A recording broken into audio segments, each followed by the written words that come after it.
listening to Your Secret is Safe with Me, non-judgmental talk about infidelity with Dr. Marie Murphy. If you're looking for new perspectives on complicated relationship issues, you've come to the right place. Days go by, they're crawling by.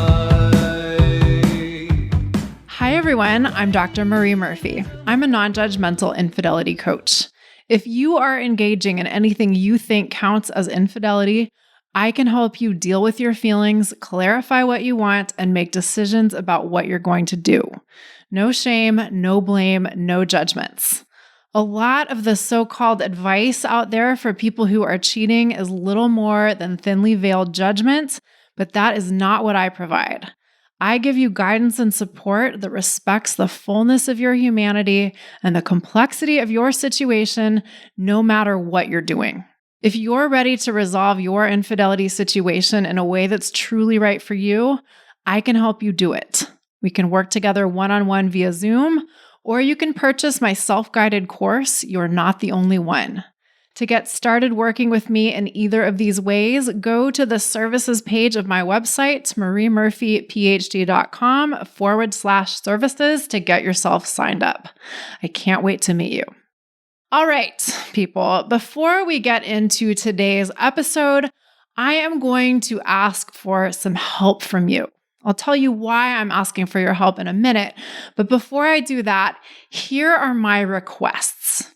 If you listen to this podcast and you have benefited from it, I would greatly appreciate it if you would rate and review the show on iTunes if you have not already done so.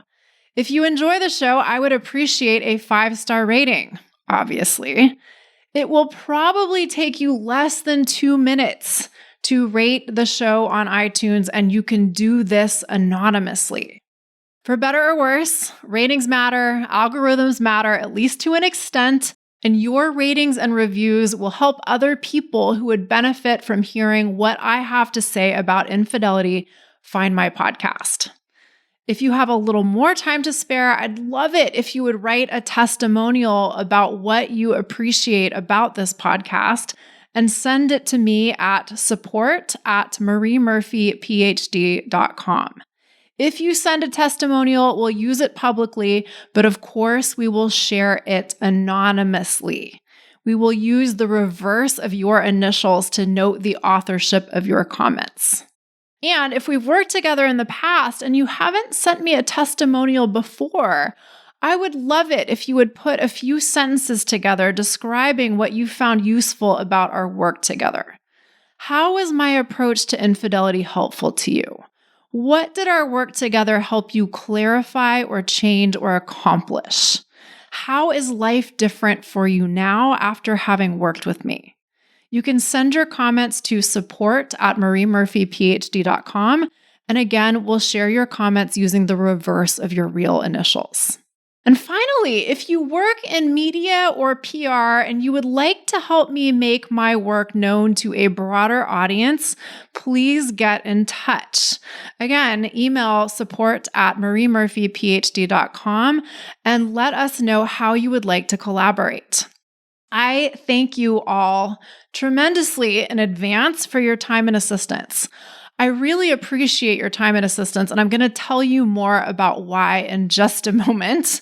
But before I do that, I have to say this. I have to let you know that if you email me unsolicited advice or unsolicited commentary about anything, whether that's what you think I should do differently in my business, or how you think I should do my hair differently, or how you think my voice sounds, I am going to politely ignore your message. So you might want to save yourself the time it takes you to write whatever you were thinking of saying. If it sounds ridiculous that I'm saying this, that's probably an indication that you aren't in the habit of sending people unsolicited feedback or advice, and that's probably a good thing. But some folks are in the habit of sending out very unsolicited commentary, not just to me, of course. And to those folks, I want to respectfully suggest that there might be better uses of your time and energy. Now, here is why I am asking for your help in such a concerted way right now. As I imagine you are very well aware, infidelity is still pretty darn stigmatized, even though the general public is becoming increasingly aware of just how common it is. And of course, the stigma associated with infidelity impacts you in particular ways if you're engaging in any kind of infidelity. And it also impacts me too. For instance, certain people do not want to work for me given the work I do. Sometimes I attempt to pay people good money for their services, and they say, no, I don't want to work with you because I'm not okay with what you're doing. I'm not okay with what you're helping people with. Also, sometimes people have agreed to work with me with full knowledge of what I do and have subsequently made it clear through offhand remarks and poor delivery of services that they aren't really all that thrilled to be associating with me in my business. Now, on the one hand, I want to be clear that the kind of thing I'm talking about is just part of doing business. It's not exclusive to me. The kind of stuff I'm describing is not completely unique to working with stigmatized subject matter. But to some extent, it is specific to the subject matter I work with. And in addition to sometimes getting some very strong responses when I attempt to hire people to help me with my work, paying them for the work that they do, I've also had lots of interesting, shall we say, experiences with various collaborators or potential collaborators, most usually in the media. So for instance, this example actually isn't about the media. Back when I was doing more interviews on this podcast, I invited a lot of people who work with infidelity in some capacity, but have pretty different perspectives than I do to come on the show and have a productive conversation about points of mutual interest. So for instance, I invited some folks with a pretty strong religious take on various aspects of infidelity to come on the show, and not for the sake of me criticizing them or anything like that. I invited these folks in from the angle of, listen, infidelity may be something that we collectively don't like, but this is part of the human experience. How can we expand the conversation around this challenging topic in a way that helps everyone that may be involved in infidelity? And not only did a lot of folks say no to me, who I reached out to, which is fine, people were also like, not only do I not want to be a guest on your podcast, but I think what you're doing is terrible. And by the way, go to hell. And, I get that this comes with the territory.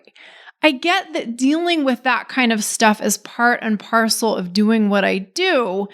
And on the one hand, I'm okay with that. I can't say I love it, but I'm okay with it.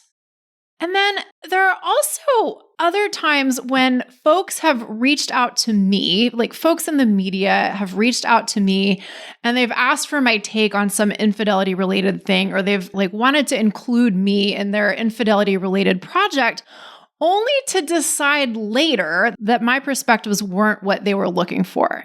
What eventually kind of was made known to me was that specifically people ultimately wanted me to say something to the effect of, cheating is bad and wrong, and people are irreparably hurt when their partner cheats on them, and so we have to figure out how to stop people from cheating right now. And these are people who reached out to me and were at least ostensibly familiar with my perspectives and my approach before they decided to invite me to collaborate with them. And then, of course, they ultimately didn't use my contributions. And again, people are allowed to do this, right? This is part of the way the world works, and that's okay. And over the years, for the most part, my perspective on these kinds of engagements with other potential collaborators has been pretty understanding. I'm usually like, whatever, I know my take on infidelity really freaks some people out, and that's fine. If people don't want to invite me to their party, that's okay. I'm hosting my own party over here. I have a thriving coaching practice. I get to work with great people who appreciate what I do, and that's good enough for me. I can do my work and have my podcast, and people who find it and appreciate it can enjoy it, and I can mind my own business, and that's fine. Except it kind of isn't fine. As you may well know from your own experience, people are suffering in the absence of perspectives on infidelity that take the humanity of people who are cheating into account. The dominance of perspectives on infidelity that villainize and demonize people who cheat has a real impact on people's well-being and people's lives, and it isn't a good one. We need to respect the experiences of people who are cheating, and we need that respect to be more of a part of the mainstream conversations about infidelity. We need the public dominant conversations around infidelity to include a lot more nuance and a lot more respect for human complexity, right? So, because this is so continuously lacking from the mainstream conversations around infidelity, and because the importance of this has been impressed upon me in new and different ways recently, and also because I've just recently gone through yet another wave of dealing with people telling me that the work I do is bad and wrong and that I shouldn't be doing it, I'm at the point where I'm I am not okay with this anymore. I am not okay with just having my little practice over here in the corner and not trying to make my perspectives a bigger part of the public mainstream conversation around infidelity. People need non-judgmental assistance related to their infidelity situations, and that needs to be more available to them. Now, I could go on and on about that, but I trust I've made my point.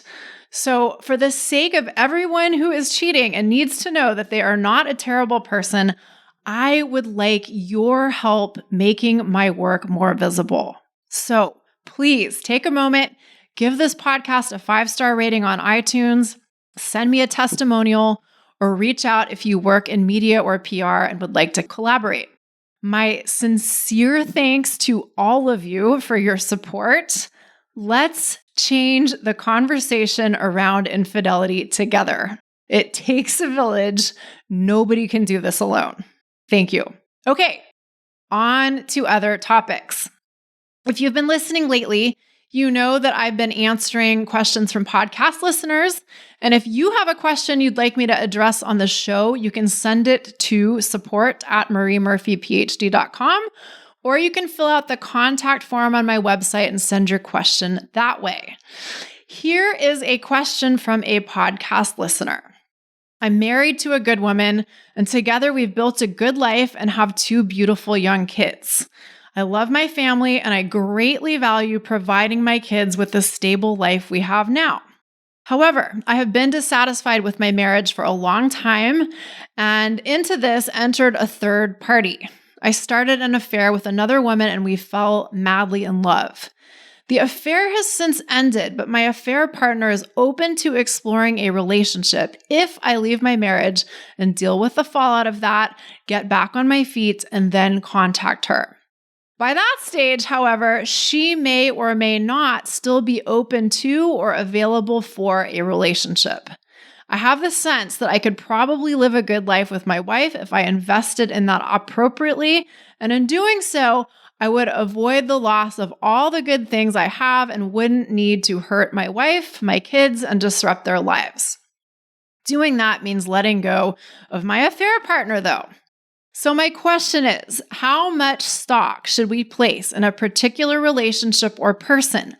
And how do we determine if that relationship would be worth the risk and sacrifice, worth hurting and disrupting the lives of people who are also important to us?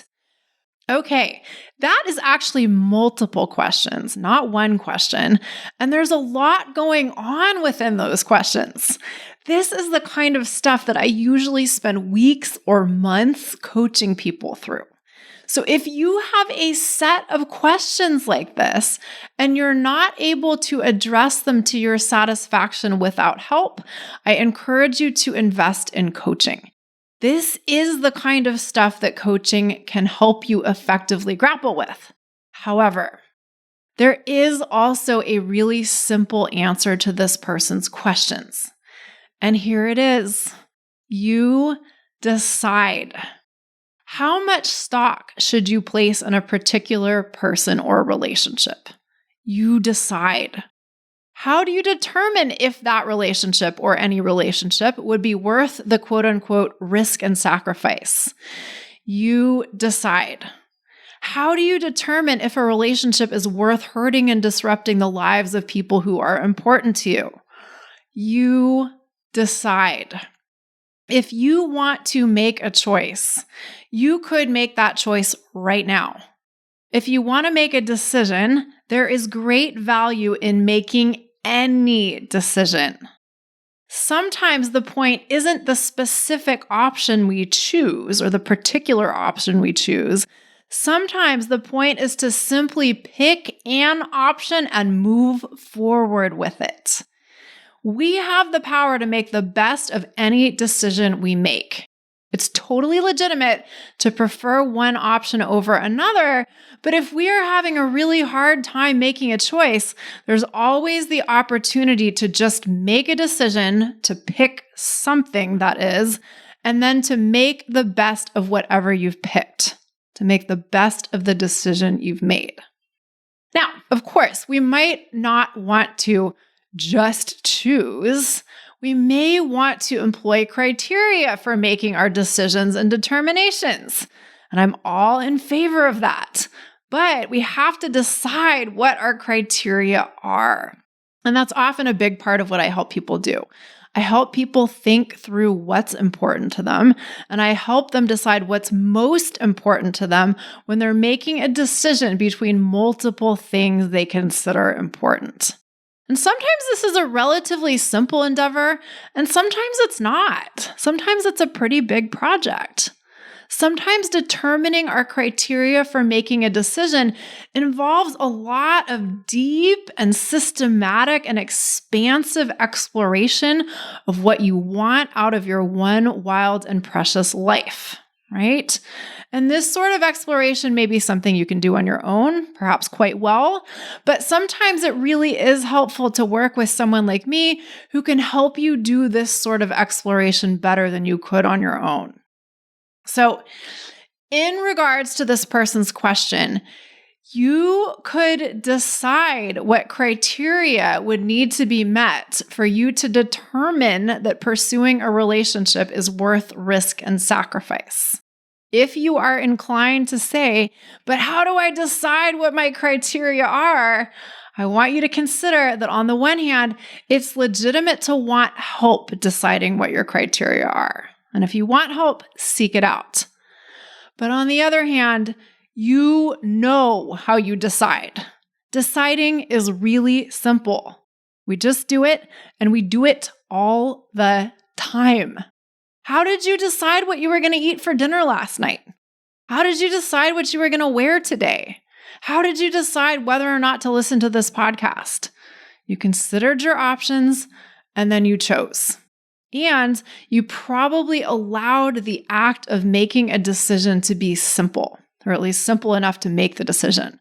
You might not have done that consciously, but you probably did it. Meaning you might not have consciously decided to let the act of making a decision be simple, but you probably did allow it to be simple.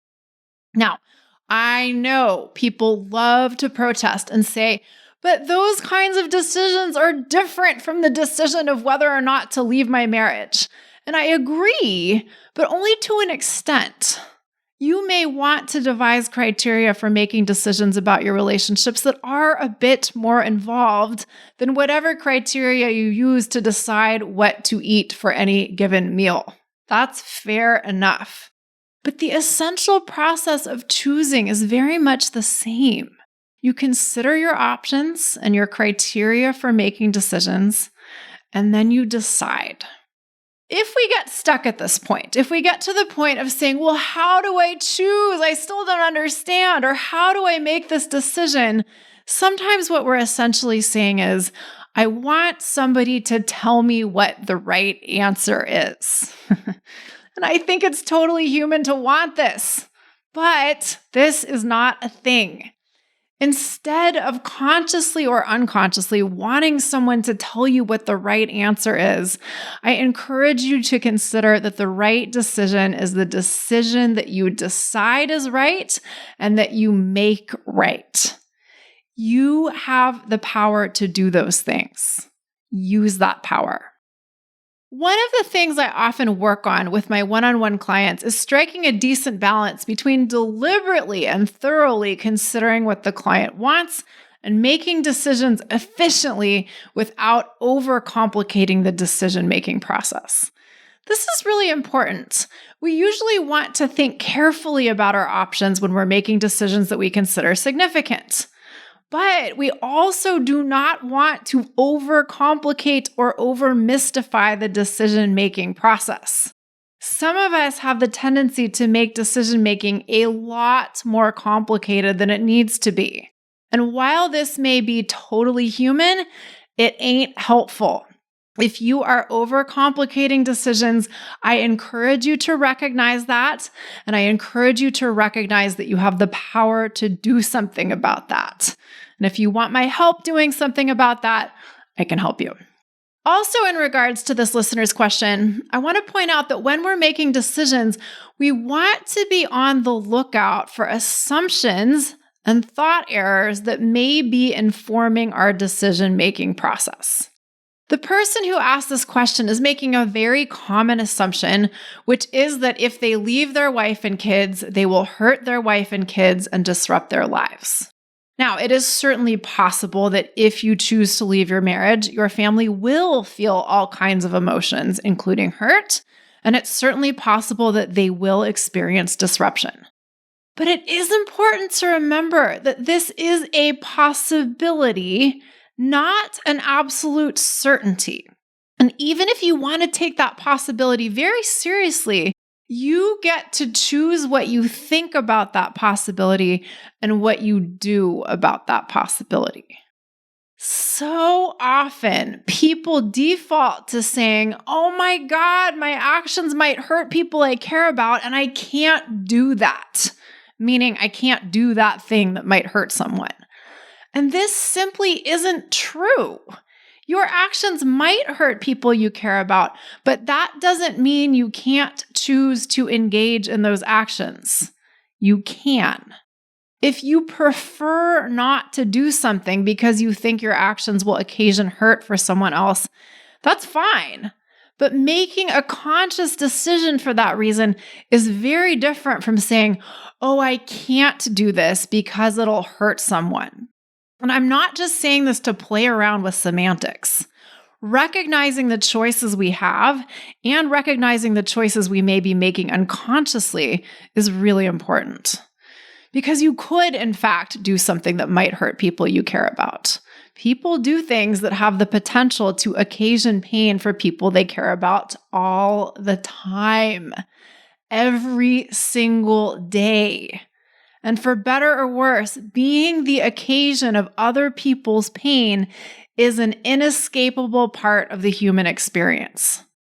I'm not saying this to suggest that we shouldn't attempt to be considerate of others or that we shouldn't attempt to take responsibility for our actions. I think it's great to be considerate of others, and I think it's great to take responsibility for our actions. But I also believe that we create a whole lot of unnecessary suffering for ourselves and for others when we try to wriggle out of the fact that human life involves hurting other people and being hurt by other people. When we accept that hurting other people is just part of the human deal, we can strive to do less harm. But on the other hand, when we attempt to avoid ever occasioning pain for others, we may well end up creating a lot of pain for ourselves. And when we are in pain, we may inadvertently create a lot of pain for other people too. So, although operating from the assumption that hurting other people is categorically bad, and therefore you shouldn't do anything that has the potential to occasion hurt for other people, may sound really noble or good, this kind of thinking may not actually lead to results that are great for anyone. If you have been thinking this way, you may want to take a close look at your thinking and your assumptions and consider looking at the matter of humans occasioning pain for other humans in a more nuanced way, or at least from a different angle.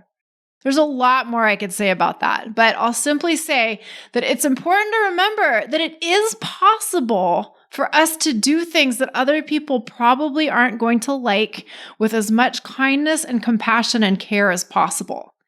Even if there's no getting around the fact that your partner doesn't want your relationship to end, if that is indeed the case in your life, you can still end your relationship with them respectfully and with care.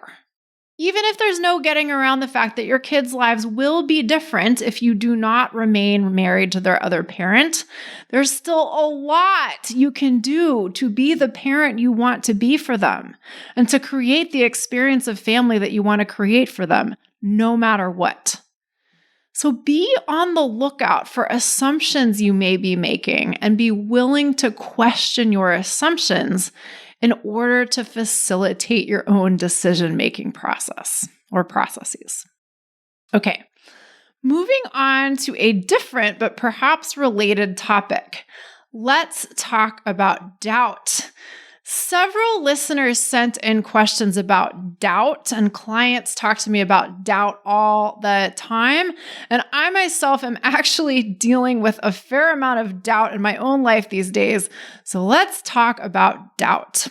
The questions that I got from listeners were all very much along the lines of, I'll get to the point where I think I've made a decision about my infidelity situation, and I think I'm ready to act on my decision. But then I'll start to doubt my decision, and that leads to me questioning myself. And then it's almost as if I haven't actually made a decision at all. What should I do about this? This is a great question. When we think we've made a decision and then doubt arises, and we start to question our decision or wonder if we've actually even made a decision in the first place, what should we do? First of all, it's important to be as sure as we reasonably can that we have in fact made or are making a decision for reasons that we like.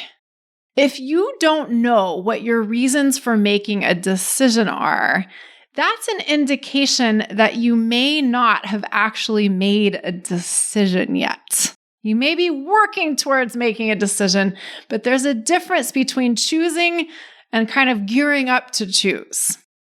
Also, if you don't have reasons that you like for making a decision, you may want to look at your situation anew and either choose again or get more specific about why you are choosing whatever you are choosing, right?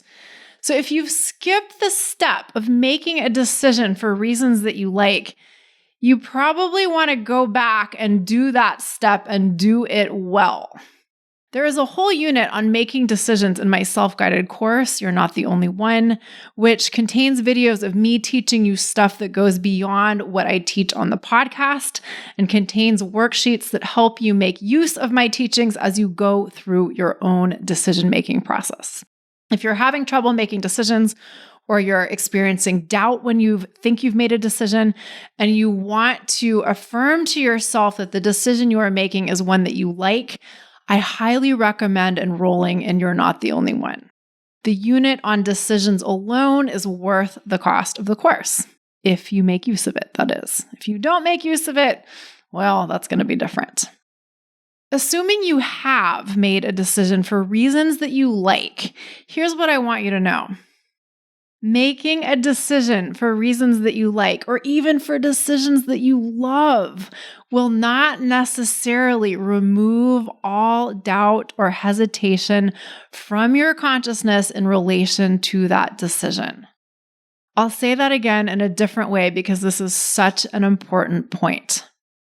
Even if you make a clear decision and you feel amazing about it, you may still have moments of doubting your decision, and those moments may feel kind of terrible. That might seem strange or unfair or inconvenient or problematic, but I want to suggest that it's totally normal and it doesn't have to be a big deal. Here's why. When we make a decision that we consider big, we may well have a lot of different thoughts and feelings about that decision. Even if we are as sure as we can be that we really want to do something, we may also not like some of the aspects of what our decision is likely to entail. Back in episode 67, which is called Leaving a Good Enough Marriage for Your Affair Partner, I talked about my experience of leaving a life that I was pretty darn happy with to go serve in the Peace Corps in Zambia. I was sure that I wanted to serve in the Peace Corps. I was as sure of that as I could have possibly been. And yet, in the weeks leading up to my departure, actually, I think even like in the months leading up to my departure, I was really fucking sad at times. I liked my life a lot at the time. And in leaving for Zambia, I was willingly walking away from a lot of experiences that I really valued and appreciated and enjoyed. And even though I had made the choice to do that for reasons that I felt really good about, it was still sad. My certainty about what I wanted didn't relieve me of having mixed thoughts and mixed emotions about my impending departure. Also, I was scared at times. I had no idea what my experience of life in Zambia was going to be like, and that was scary as hell at times. I was also excited about the new adventure. I was also very much looking forward to the experience. But that excitement and looking forward didn't cancel out the fear or the sadness. All of my mixed thoughts and feelings coexisted. My certainty about what I wanted didn't completely wipe out all of my other thoughts and feelings, and some of those other thoughts and feelings were extremely uncomfortable at times. Now, full disclosure, I didn't feel a whole lot of doubt about my decision to go to Zambia. Doubt wasn't really a factor in that decision. At least I certainly don't remember it being a factor in that situation at all. But I use this example because although I was so very certain about wanting to go to Zambia, I was also quite sad about leaving a life that I really appreciated. And I was indeed scared about the many unknowns that I was walking into. And what I want to suggest is that this is a totally reasonable and totally common experience. We make a big decision for reasons that we like, and in some respects, we feel great about the decision. But we also don't feel completely great about that decision, at least not all the time. We could just normalize this kind of experience, but we don't normalize this, or at least we don't normalize it enough. And thus, what often happens when we have mixed feelings about a major decision is we interpret the mixed feelings as an indication that we might not be making the right decision. What we have to remember is that our feelings are indications of what we have already been thinking, not of what we ought to be thinking. This is so important because our brain can very easily offer us thoughts like, oh, I might not be making the right decision. It's very easy for that thought or others like it to just pop into our mind uninvited. I won't get into why it's so easy for that kind of thought to present itself because that's kind of another story, but it is really easy for that sort of thought to just present itself. This is the kind of thought that can just appear out of nowhere and try to get our attention. And if we believe this thought, and by this thought I mean, oh, I might not be making the right decision. If we think that we really might not be making the right decision, guess what we're probably going to feel? Our thoughts create our feelings, so we're probably going to feel doubt if we think we might not be making the right decision. We might feel other emotions, but we could quite easily feel doubt. And then, if we interpret our feelings to be indicators of what we should be thinking or doing, we start to think that our doubt is an indication that we really are making the wrong decision. And that tends to lead to all kinds of trouble. We may start to actively question our decision making. We may start to second guess ourselves. We may start to ruminate all night long, every single night of the week. We may tell ourselves that we can't possibly take action in the service of our decision because we don't know if it was even the right decision in the first place. And perhaps worst of all, we may question our very capacity to make a decision that seems like a good one. And that creates so much suffering. So what's the way out of this? Well, for starters, we want to remember that doubt is an emotion that has been created by our thinking. If we're feeling doubt, we can identify the thoughts that generated the doubt in the first place and decide on purpose what we want to do with those thoughts. Now, this is totally different from using the appearance of doubt or the experience of doubt as an indication that you should start second guessing yourself or that you should interpret your experience of doubt as a reason to believe that it is appropriate and necessary for you to question whatever decision you've made. When we identify the thoughts that generated our feelings of doubt, we can deliberately assess their utility. So let's say you thought you had decided to leave your marriage and pursue a relationship with your affair partner, but then you woke up one morning feeling some doubt. And since you've listened to this podcast episode, you decided to search your consciousness for the thoughts that generated the doubt. And upon doing so, you recognize that the thought feeding the doubt was, if I leave my marriage, I might miss my spouse. Now, here's the thing. If that's your thought, that's fair enough. If you leave your marriage, you might miss your spouse. That is possible. Now, the question is, what do you want to do with that possibility? For instance, would it be a problem if you missed your spouse? Why would it be? Or why might it not be? If you think you might miss your spouse a lot if you leave your marriage, you might want to decide to reconsider your decision to leave your marriage. If you think you're going to miss your spouse intensely, that could be an indication that you want to choose to make some changes in the relationship rather than choosing to end it. Maybe. But on the other hand, maybe missing your spouse doesn't seem like that big of a problem for you. Maybe you're willing to tolerate missing your spouse. Maybe you'd rather miss your spouse than be married to your spouse. Because remember, the emotions associated with missing someone are sensations in your body. We can tolerate sensations in our body without having to take action or without having to react to feeling those sensations. Missing someone, even if that feels sad, and even if we don't love feeling sad, might be okay. You might prefer to tolerate the sadness of missing someone sometimes to the experience of remaining married to them, right? But in order to deal with doubt effectively, it really helps to be willing to make a decision in a case like this one. Are you willing to miss your spouse if you do not remain married to them? Or would you prefer to not miss them and stay married to them? You get to decide, but you've got to decide. You've got to call it. And if you decide that you do indeed want to leave your marriage and you are okay with missing your spouse to whatever extent you might miss them, you can deal with the doubt differently if it arises.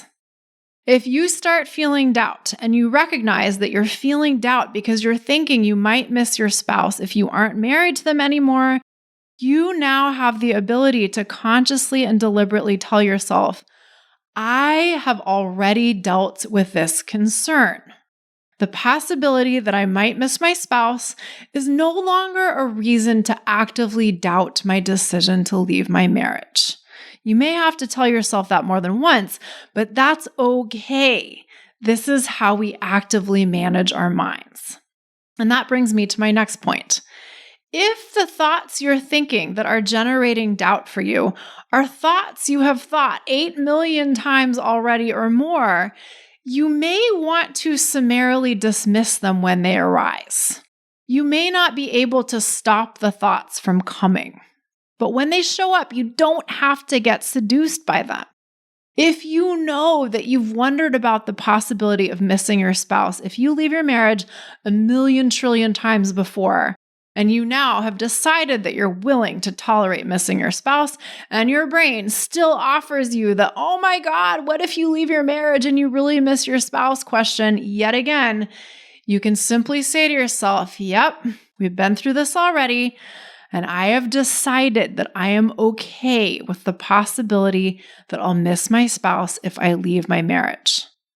If your mind wants to continue to suggest that missing your spouse might be a problem, you get to gently but firmly tell your mind that you have dealt with this problem and you aren't going to engage with the pesky thoughts it is offering you, right?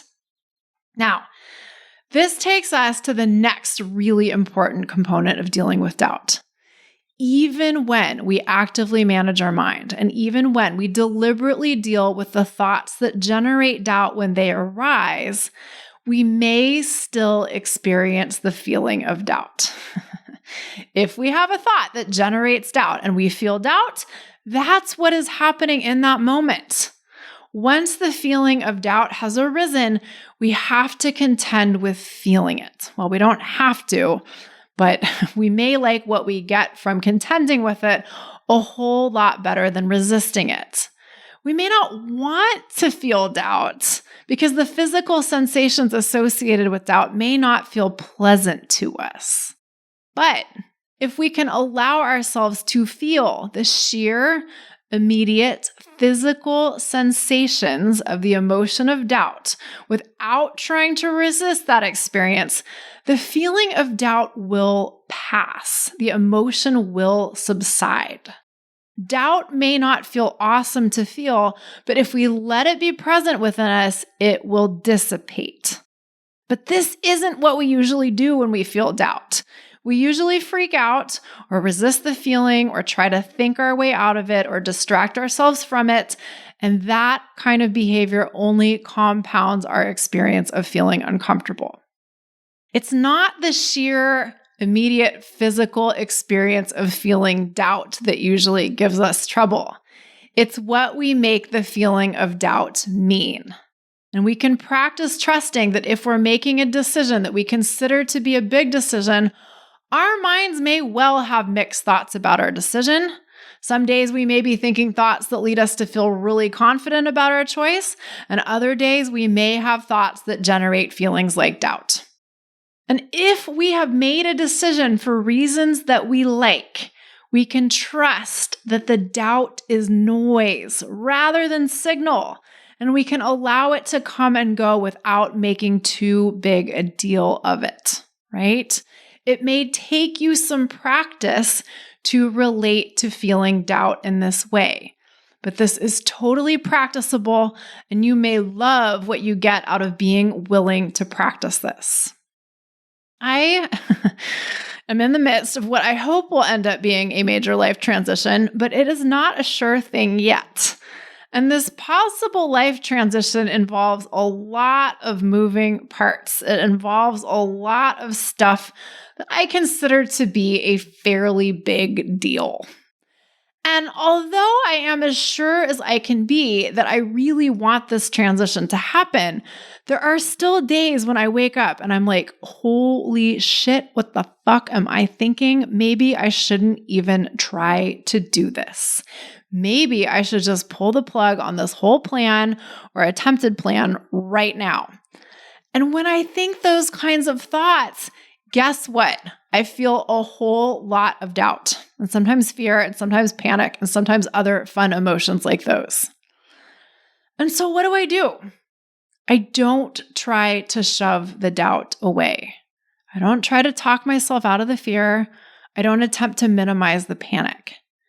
Instead, I practice being present with the sheer, immediate physical experience of the uncomfortable emotions. I ride the waves of the sensations. It doesn't feel awesome exactly, but it sure feels better than attempting to fight or avoid these feelings. And then when I'm feeling relatively calm, I ask myself what I was thinking that got me feeling the doubt and the fear and the panic and the whatever in the first place. And then I decide, what do I want to do with these thoughts I'm thinking? Do I want to take these concerns seriously or not? More often than not, I decide that I don't. More often than not, I ultimately realize that my brain is just freaking out a little bit. I'm having mixed thoughts about what seems like a big choice or a big change, even though I really want the change. And I go, okay, cool, I get it. My mind has different thoughts about this big decision, and some of those thoughts create feelings that feel awesome, and some of those thoughts create feelings that do not feel awesome. And I can let the feelings that don't feel awesome be part of my experience without making their presence mean that I'm making the wrong decision or that I shouldn't be pursuing what I'm pursuing. And you can practice doing this too. By the way, I'm being non-specific about what this possible life transition is because it is far from being a done deal at this point, and I just don't want to get into the specifics before things are a lot more firmed up. But eventually, I will share the details of what I'm up to. I promise. Thanks for bearing with me being vague in the meantime. So, to recap, if you are feeling doubt, you need not automatically interpret the feeling of doubt as an indication that you are making the wrong decision. You can systematically examine the thoughts that are generating the feeling of doubt, and you can decide what you do with those thoughts. Maybe the thoughts are concerns that you want to take seriously. Maybe the thoughts creating doubt are signals you want to pay attention to. But it's also important to remember that our brains can produce a lot of thoughts that are essentially just noise. And if your brain is creating a lot of noise for you, you get to practice tuning out the noise. You may not be able to turn the volume on the noise down completely, but you can practice not being as distracted by it. And you can start to embrace the possibility that even if you're making a decision for reasons that you love, you may still feel some pretty mixed emotions about your decision. And one of those emotions might be doubt. And ultimately, doubt is, like any other emotion, a set of sensations in your body. And you can choose to tolerate those fleeting sensations without making them into a bigger deal than you need to. All right. If you would like my help dealing with your infidelity situation in a way that you feel great about, let's get to work. We can work together one-on-one via Zoom, or you can purchase my self-guided course, You're Not the Only One, and make use of my teachings and assignments at your own pace. To get started with either of these options, go to the services page of my website, mariemurphyphd.com/services. Let's find you some relief and a clear path forward. The rest of your life beyond your infidelity situation is waiting for you. Thank you all so much for listening. Until next time, bye for now. Thanks for listening to Your Secret is Safe with Me with Dr. Marie Murphy. Make sure to click subscribe to get updates on our latest episodes.